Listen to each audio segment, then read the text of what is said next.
What is up, everyone? Welcome to round 6, the semifinals of the September 2024 Portland Monthly Premodern Paper Magic Afternoons. These are the best of the best decks, so without further ado, let's dive into the deck list. First up, we have John returning to the camera with his Mono Blue Dreadnought. Now, please note this is not the same list that took down LobsterCon not too long ago in both the main and side events. It is pretty close, but it is running Standstills instead of Parallax Tides, which is an interesting include and I think makes sense in wanting to play it after, of course, you hit a Phyrexian Dreadnought, just to potentially recoup some losses if it does get taken care of. Anyways, it's a pretty stock Blue Dreadnought list, so without further ado, let's see who he's playing against, which if you watched the most recent video besides this one, the one that came out earlier this week, you probably already know who it is, but let's get into it anyways. That's right, Saul still made the cut for top 4. That's how well he was doing. Even though I took him down in last video, he still made the cut, which is awesome. I love this deck. It is definitely a labor of love for him. You can tell there's a lot of one-ofs, a lot of tuning he's gone and put into this deck. This is running Ensnaring Bridges and the racks. It does not have Bottomless Pit. It is running creatures though, which is very interesting because, like I said, there is an Ensnaring Bridge, but overall it's just a really fun list. I'm glad to see it doing so well, and hopefully it's going to be disruptive enough for Dreadnought. I know discard decks are actually one of Dreadnought's main weaknesses, so this could be a very close match. Anyways, without further ado, let's get into the games.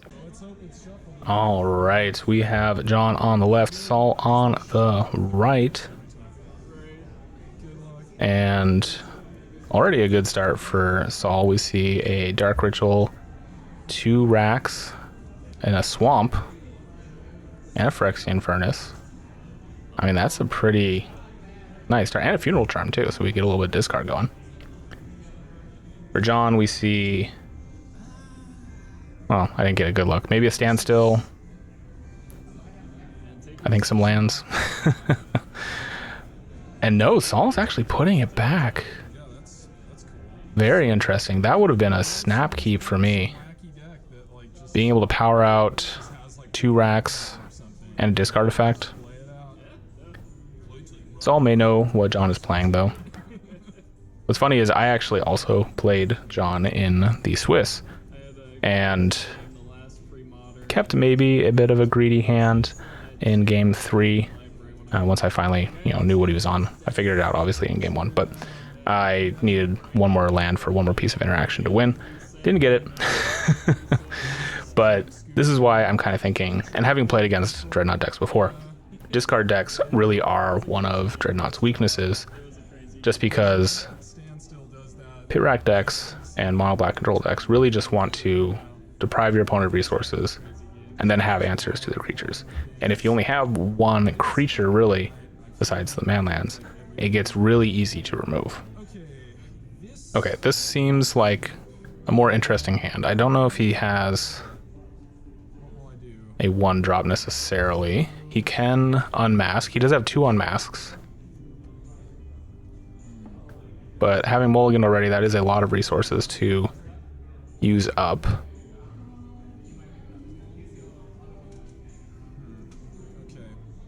Four for 2ing your opponent if you double mask. Maybe not the best, especially against a deck that has so much counter magic and so much card draw to get back into it. He is putting a blackmail back though. Or not. Alright, one of the unmasks is going back. I think that's maybe the right call. You keep the blackmail, so you're able to turn 1 that, and then depending on what you see, you can then unmask. I would maybe just get rid of the Cabal Interrogator here. No, wait, okay, so got rid of one of the unmasks. Draw for turn. He was strongly considering getting rid of a land, and if he had, he would have kept, or he would have still had 2 lands, which, oh no. John stifling the fetch. Brutal. I'm not going to say I told you so about wanting to not have fetches in a mono black deck, but that seems a little harsh right now, so I'm not going to say it. Also, maybe unmasking before the fetch. I think you take the Standstill here. If John lands any kind of threat, yeah. you want to make sure your opponent's not drawing lots of cards. Obviously the daze is kind of huge. He could have actually dazed the unmask just for extra psychic damage. Alright, now gonna fetch, get a swamp. He can try and Dark Ritual, but I don't think that's gonna go over too well. John might even just hardcast the daze. Or you could always opt and then daze. But yeah, John not having any threats or any of the pieces in hand, potentially. We don't know what that last card is. Okay, we're gonna try Dark Ritual here. Do you counter it? Is it worth countering? Looking at Saul's hand, probably.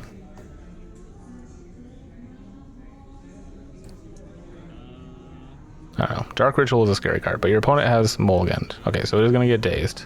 Hardcast. Makes sense. An untap. Land for turn, say go. There's a Wasteland, which is pretty huge. I think you Wasteland and blackmail. Well, yeah. Play the Wasteland, then blackmail. No, okay, so we're going to fetch here. Get another black source. Does he have another 1-drop that I missed?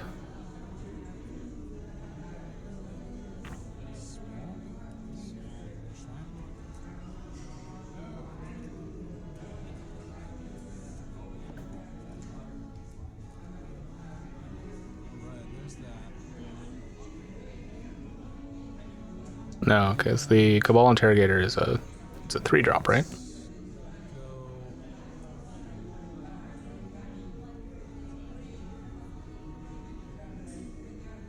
Or is it a 2-drop? I always thought it was a 3-drop. No, okay, so that makes sense. How much is its activated ability, though? It's X and a black, right?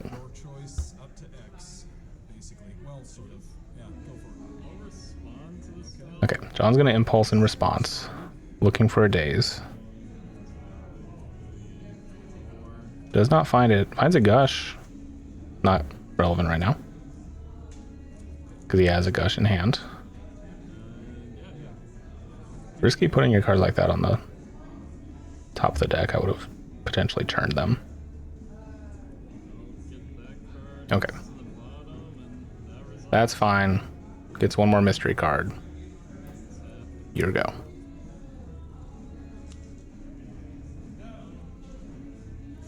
There's a Stifle. Gonna opt here.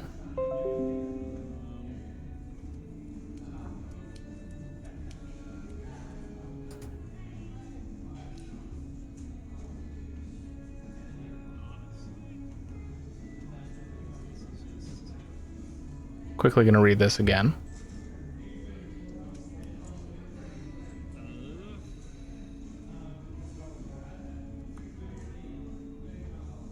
I'm just wondering how aggressive I guess he wants to be. If he has... That's a Devourer on top. No, it's a Standstill. Interesting. I mean, this does make sense. He does have 2 manlands. He can just start laying the beat down with those and sit back.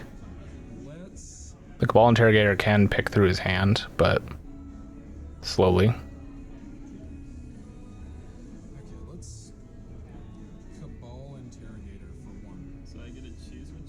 Okay, so I believe you just have to reveal 1. If I'm remembering the card correctly. You get to choose which card you show me out of X, and then I get to choose out of the X. Yeah, when I'm just doing it for 1, it's just pretty much you discard a card.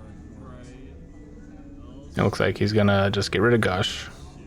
Gush is gone. Okay, and let's Say go. Oh, Wasteland for turn. Alright, that is pretty big. I don't think John would have played out the Standstill knowing there was a Wasteland.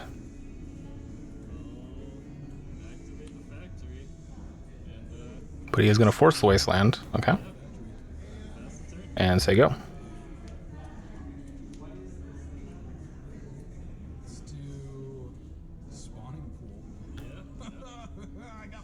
Saul playing out his own man land. This is the one that turns into a 1/1 skeleton with regenerate for a black. Very fun one. This is what this card's for. Oh, you just get some. And is going to get in with the fairies. Does find another Mishra's Factory as well. So John doing pretty good still. Still has land still up. Let's do swamp. Saul does have a blocker at least for the factory, but can't block the fairies, so unfortunately not a great stopgap. I'm gonna. I have toyed with that land, the mono black regenerate one, as a good blocker, because it is, because being able to regenerate is pretty huge. But obviously, if your opponent has flying, Yeah, you got. it's not the best. No, I do. All right, so Interrogator is going to tap for 2. Yeah. Let's get. And I think, yep, taking the Stifle is pretty important. No, it's going for the Vision Charm. Okay. Pass. All right.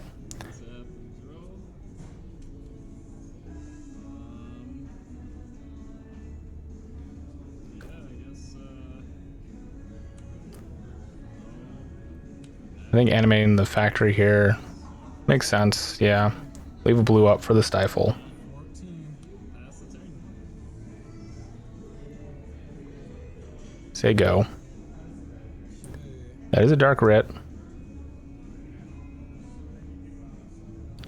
Is it good here, though?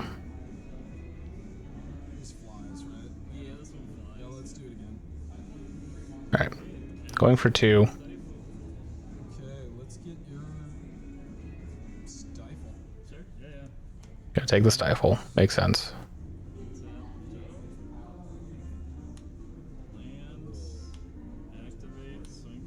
Animating the factory, swinging in. It's all down to 12. John has not been hit yet, and something needs to change from Saul's side for this to be worth it. Counterspell. Alright, he's gonna hit the counterspell. Will pass the turn. Next turn, with that much discard, he could potentially break through the standstill and then discard most of what John draws, which could be relevant. He's going to drop down to 10. Say go. I need some lands. Please. Lands. No lands. No lands for me. Keep interrogate. Make you discard Impulse. And pass. There's no land. And we're going to really start the beatdowns here. Okay. 4 coming in. Okay, let's Dark Ritual. Alright, we're going to Dark Ritual here. Standstill will get broken. Notably, John is all tapped out. There's a foil in hand.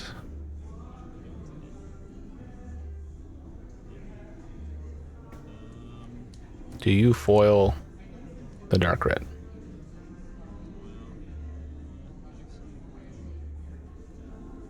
Yes, you do. I'm gonna discard them anyway, so yeah, I'll counter it. Alright, so I'm taking 4. Okay. Well, Pass the turn, yeah. status quo staying the same. Okay. Well, there it is. Quicksand, a land. Let's do. And what's Saul gonna do here?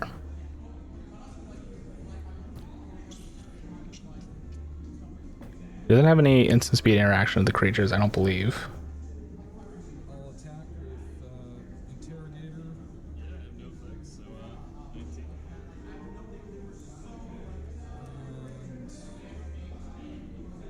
And I'll pass the turn.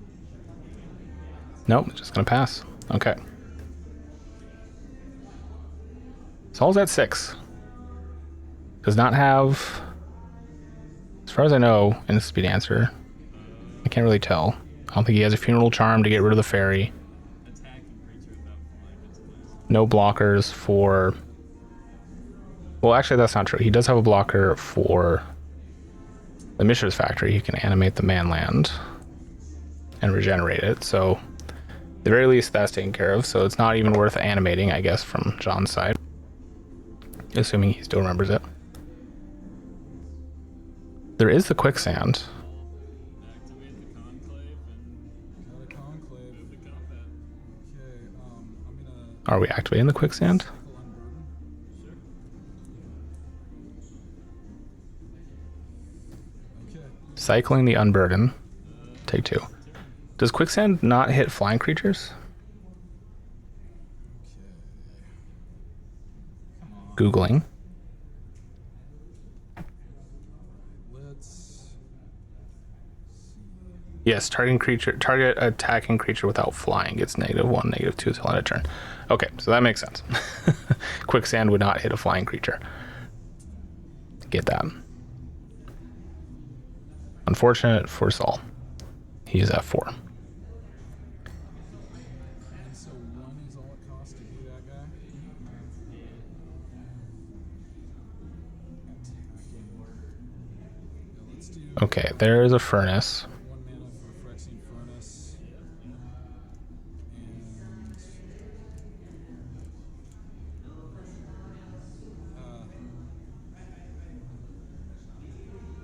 And are we just cycling for a card here, basically? Oh, you want to take it back? I don't know, I guess I already did. Oh, you're good. You're good to take it back. No, not playing that. Don't forget to untap your land.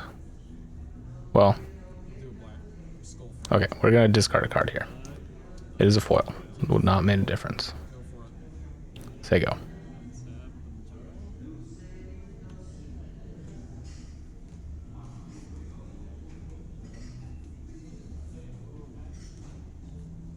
Tap into the Fairy Conclave.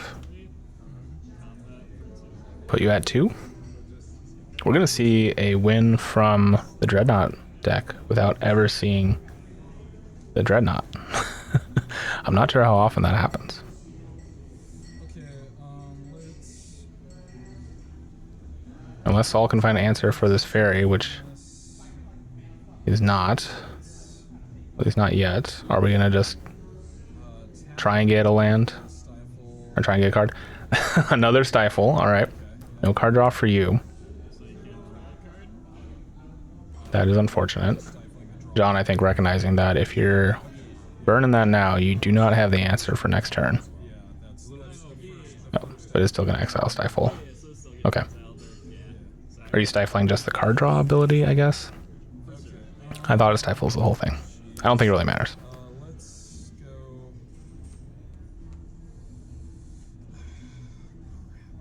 Okay. Yeah. Does not have a way to block the flyer. I think is just dead here. Cycling Unburden. Only has 1 black mana. Looking for a Funeral Charm, basically. That was the only out, and that is not going to do it. John takes down game number 1.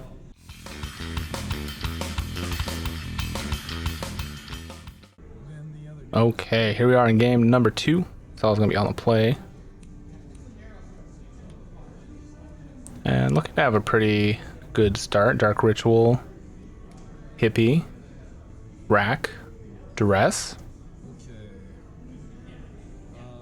Are we going to get to live the dream of turn 1 Ritual into Hippie? We're keeping, yeah. We're starting I think so. a Cabal Pit. Gonna play out the Cabal Pit. And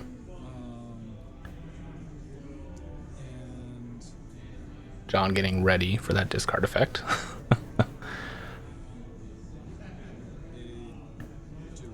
Not ritualing into Hippie here. Interesting. think about that. D-Res. Alright, we do see a Dreadnought hand from John.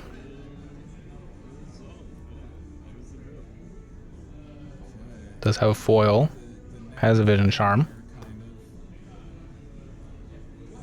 I did not see a removal spell from Saul's hand, so yeah, Vision Charm makes sense. Foil is 1 card and another card, yeah. And John very nicely going to play open for us here. Run more lands because of foil. Like, that's the one big And looks like he is going to pass. Land for turn. They go. Makes sense. That's a ensnaring bridge, I believe, which is very good for Saul here. For not being able to attack is a good plan, generally. That foil, though, is a problem.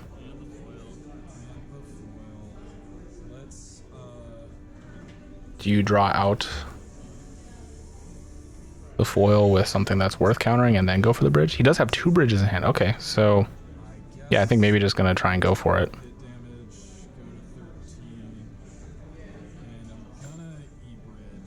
Do you have the counter? I mean, he knows he has the counter. Okay, we're gonna opt first. See if you can just find a daze. That'd be a much cleaner answer.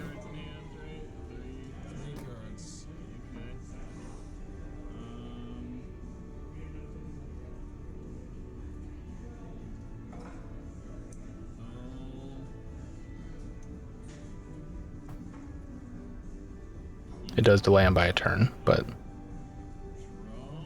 if he did find the daze. Nope, we're just gonna foil here.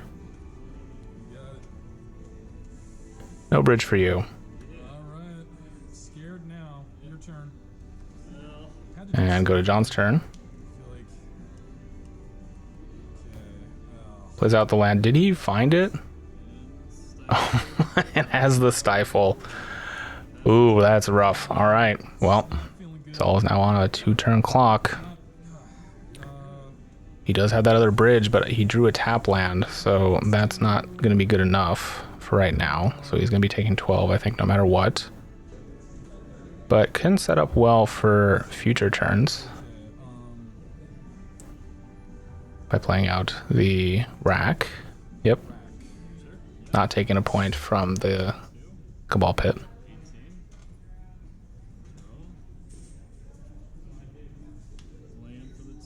Okay, there's a factory swinging in for 12. Drops to 1. Or not quite 1. Yeah, that was a little much. You dealt 2 to yourself, plus another 2, 6, right? Yeah. Yeah, rack doesn't hit yourself, thankfully. Can you imagine? All right, he's got 3 lands. He can play out the bridge, stall for a little bit of time. No, he's gonna unmask first. Okay, smart, very smart, hitting the counter spell. Good play from Saul. We can see why he's been doing so well so far. There's the bridge, and can breathe a little bit of relief. And John only having 1 real out here, I think, is gonna gush. Floating 2. Digging for it.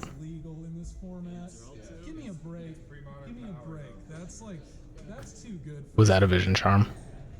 Oh no. Exile or phase out target artifact, swing for 12. That's the game, John. That is an amazing play. Takes it down in 2. Holy cow, what a way to end the semifinals. All right, guys, thank you so much for watching. Good play from both Saul and John. That was a great draw to just finish them off right when it looked like Saul was about to turn the corner. Holy cow. Make sure to like and subscribe, comment below. It really does help the channel. And if you want to help the channel even more, there's a Patreon link in the video description. Thanks for watching. I'll catch you next time.